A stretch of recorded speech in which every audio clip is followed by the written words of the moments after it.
Your Chevy Equinox having trouble with misfiring, or are you going through O2 sensors or the cam sensors, or it just something's not running right? You know, it's constantly losing power, dies. Then this right here may be your problem. Stay tuned and check it out. So what we had happen here is they were driving the car. It's been having issues over time. They've been going through sensors pretty frequently every few months. Either an O2 sensor goes out, or we've had to replace the cam sensors. You know, there's always just something going on. They'll be driving and just lose power in the middle of driving, or it'll die on acceleration, take off from a stop. And so anyway, finally, what happened? They went to pull out of a gas station and barely got down the road, and it started ticking real bad. And then all of a sudden, they heard this loud bang out from under the hood, and the car just stopped. And that was it. After that, they started getting some alerts on the dash. So I get on site, start listening to it. I could hear it turning over, and I could hear the compression pushing back out of the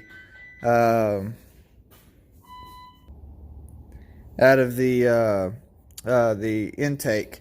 And it actually, when I first popped the hood, I noticed that it completely blew this cover apart on this intake, and the air filter housing was blown apart. It wasn't like that the last time I worked on this car.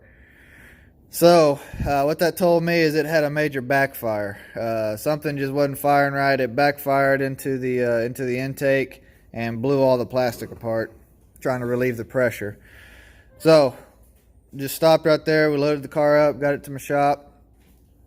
I knew that just from the sound of it, and what I did is, with all this still together, I put my hand over the intake. There's a oil vent here, or a cylinder vent. Sorry, gummit. There is a valve vent to relieve any buildup pressure up on top here. You can see our valve cover right here. So I put my thumb over that there, and then I had the oil cap on, which is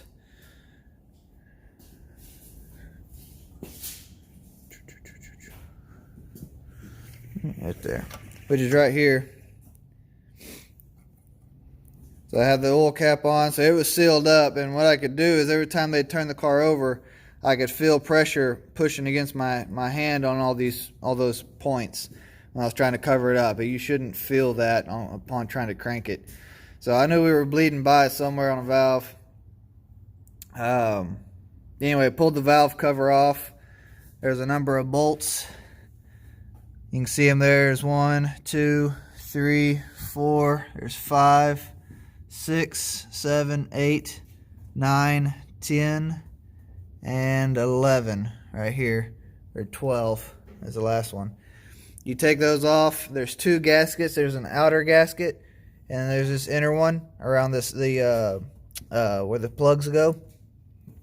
What I like to do is I took a big flathead screwdriver, and I got it up in between the 2 plates, and I just turn it, and that'll pop it loose. I did once over here, came over here, turned it, popped it loose, and I was able to pick up on it and actually slide it out.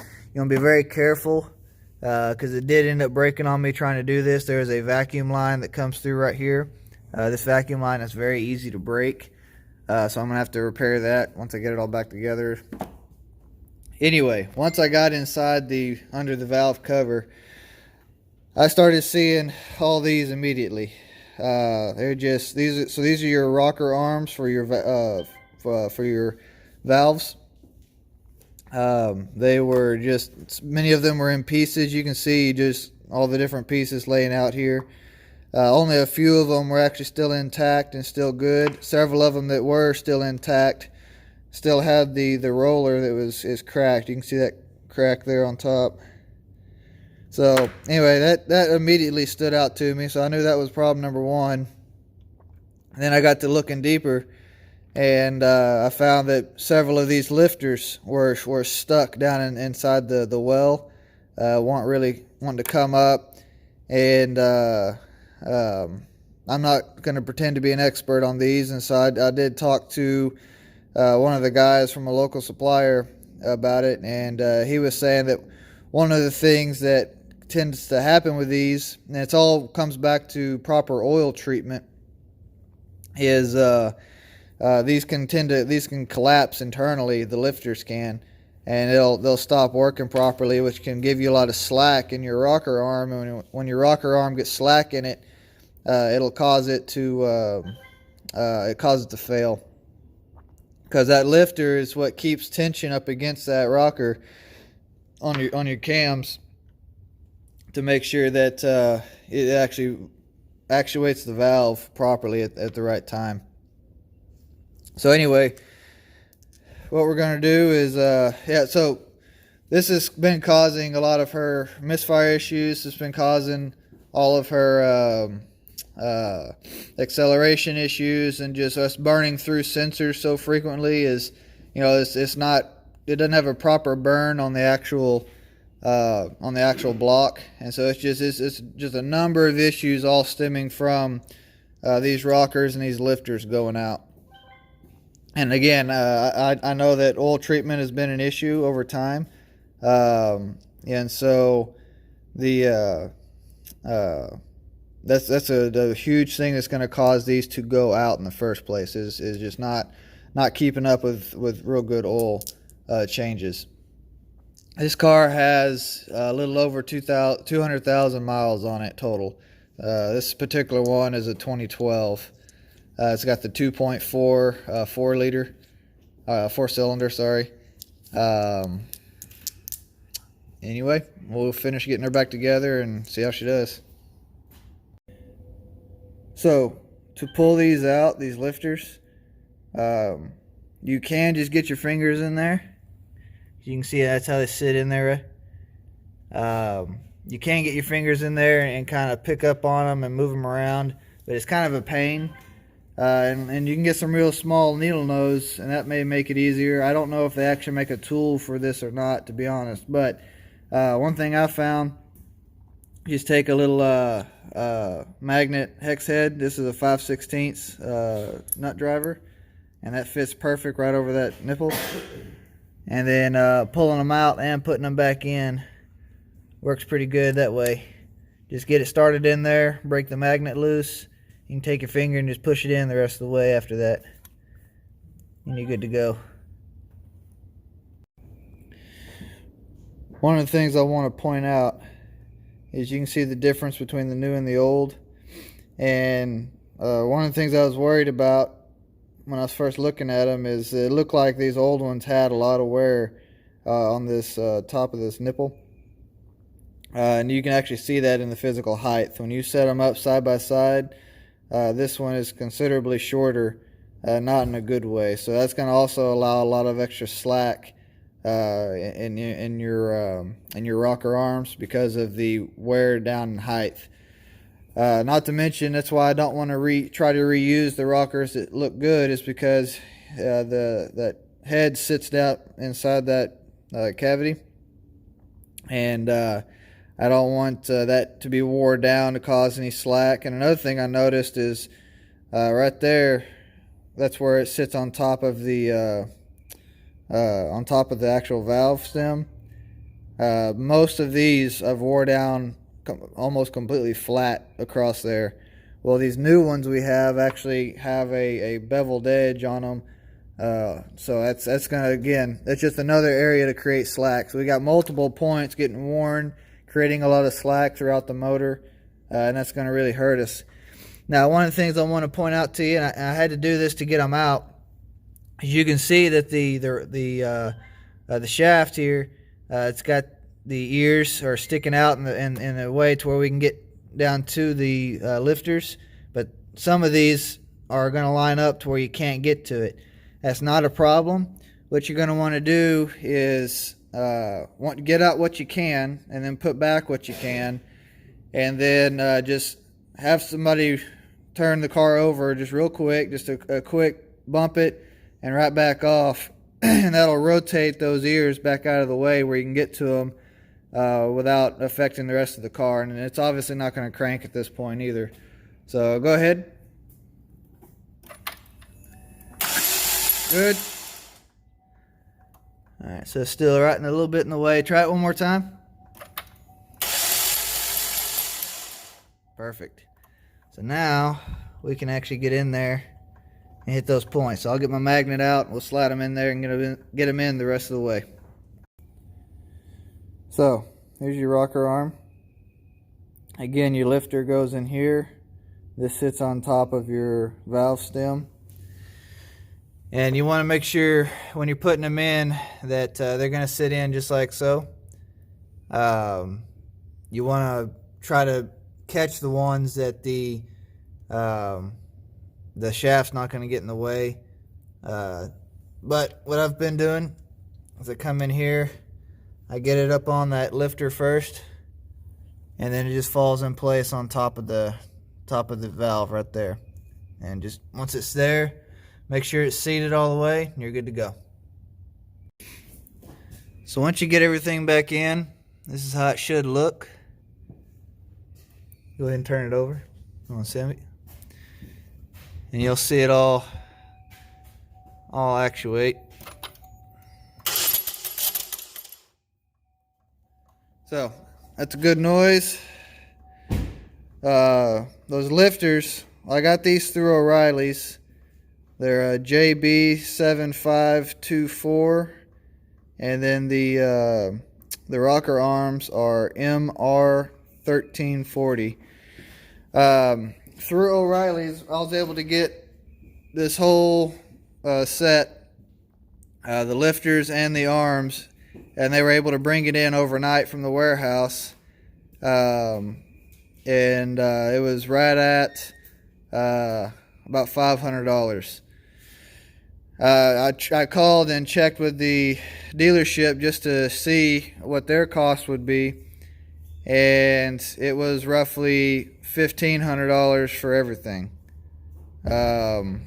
Just the rockers alone were $600 for the rockers by themselves, where I could get them for $200 through O'Reilly's. So just keep that in mind when you go to price these. Plus, the dealership didn't even have them in stock. They were going to have to order all this, and it was going to take almost a week to get them, where O'Reilly's could get them the very next day for me. So we got it back together. Everything looks pretty good. We're going to we need to change these two gaskets out. So we've already got this outer gasket apart. It came out here. Again, all this came through O'Reilly's as well. You can also see where this thing has just been overheating, cooking this oil inside here, all that sludge. We're going to take some degreaser, clean this valve cover up. When we put these new gaskets in, we're going to put a little oil on them to help them seal better. So you can just dip your finger in the oil down here in the housing, just wipe it down on this. You'll see all this here is actually exposed to the outside elements when this cover's not on. So you want to take a good rag, wipe all that down. You don't want any dirt, mud, nothing getting down into this valve cover. So just be very careful of that. Be very mindful of that whenever you're doing this. And everything should go back nice and pretty. These are a 10 millimeter bolt whenever you get ready to pull those off. So just keep that in mind as well when you're going. Something I want to point out, it is extremely critical that you get these seals points very, very clean as possible. While I was taking that old center seal out, it just came apart in pieces on me, and that's evidence of this valve cover getting very hot, a lot hotter than I think it probably should have. Again, all that comes back to how well these were functioning. What I'm thinking happened was one of these rockers failed, and over time, one by one, they began to fail, and the pieces of the ones that failed originally ended up breaking up and getting caught in the others and causing others to fail. And it was just a domino effect until it finally just knocked the whole thing out. But anyway, back to my point of this is really, really critical. So I still had little bitty black pieces getting stuck to it that didn't come off. I had to take a drill with a wire brush and sit there and run over that wire brush and get all that nice and clean. And working on this outer seal now. You can see I haven't cleaned this yet. You can just see all the debris and trash that's in there. I've started cleaning this up in here, so it's really, really important that you get this as clean as you possibly can. That way you get a good seal. You don't have a bunch of oil leak, because that's what'll happen if you don't do this right. You'll have a big oil leak through here, where you're losing oil. But you can also allow moisture and other things to be introduced into the oil, and other stuff get into the oil that you don't want, and also have trouble with oil leaking out. So it's really, really important that you do this part very, very well. Something I want to point out for safety's sake is if you use a degreaser, especially the aerosol style, on any of this to help clean it up, that's okay. But you've got to make sure that you allow that degreaser to evaporate out, or you wipe it up with a rag or something. Do not let that degreaser have any accumulation inside of that vent cover. Whenever you go to turn this back on, or crank it up, turn it back, get it all back together, because that can become very flammable, and you could end up creating a lot of damage and hearing some noises you really don't want to hear whenever you go to fire it back up. So just keep that in mind. Be very, very conscientious about that, and make sure that you do not let any standing degreaser stay in this block whenever you get it back together. That is very dangerous. So we've got everything cleaned up. The gaskets are back in. You want to be very careful putting it back on. Again, I oiled it, everything. Put them into the valve cover first. They insert into there. Make sure everything's pressed in nice and fits properly. And then just ease the valve cover down on top of the block. And just start by getting all your bolts lined up, set in, get them started by hand. And then you can take a little small impact or ratchet, whatever you're going to use from there. Be very mindful. You want to do a cross pattern just like you would do a tire. So I'm going to start with my four corners. Here, here, here, here. And I'm not going to just suck them all down. I'm going to just barely snug them up a little bit at a time. And I'll get the four corners, and I'll come in, do all the center bolts, and then I'll make them a little tighter and a little tighter and a little tighter, until everything seats nice and even. If you start doing, if you start tightening them down too quickly, and you don't make it nice and even coming down, you're going to create leaks, and you could also create stress points that could cause future cracks or anything else. I mean, just all kinds of crazy things can happen if this is not seated properly. So, like I said, I'm going to start here, and these are number 10. So we're going to go 1, 2, or we're going to start here, go 1, and then 2, and I'm going to come over here, hit 3, and then I'll do 4, and I'll come back to here and do 5, 6, 7, right here, then 8, 9, 10, and then you got 11 down there. So I think I counted them all right. So anyway, that's going to be the process here. We'll get this seated back down. Once this is back on, we'll be able to put all the connectors back together, and then get the plugs back in, get the cam sensors back in, and then we'll be ready to crank it up and see how it does. And then we'll temporarily fix this intake just to get them down the road until they can get replacement parts for all these pieces, and we'll end up sealing up that hole over there as best we can. Again, this is all just going to be temporary until they can actually get the replacement parts. To get this valve cover off, you've got your 4 cylinders here. These are your coil packs going down to your spark plug.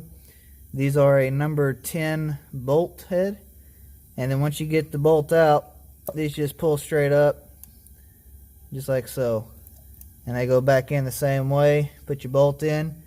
Your cam sensors are a number 8 head bolt, so make sure you label which one is which when you pull them out. You say I got an F and a B. Also put a little tape on one and not the other so that I didn't get confused when I went back with it on which one was which. So just keep that in mind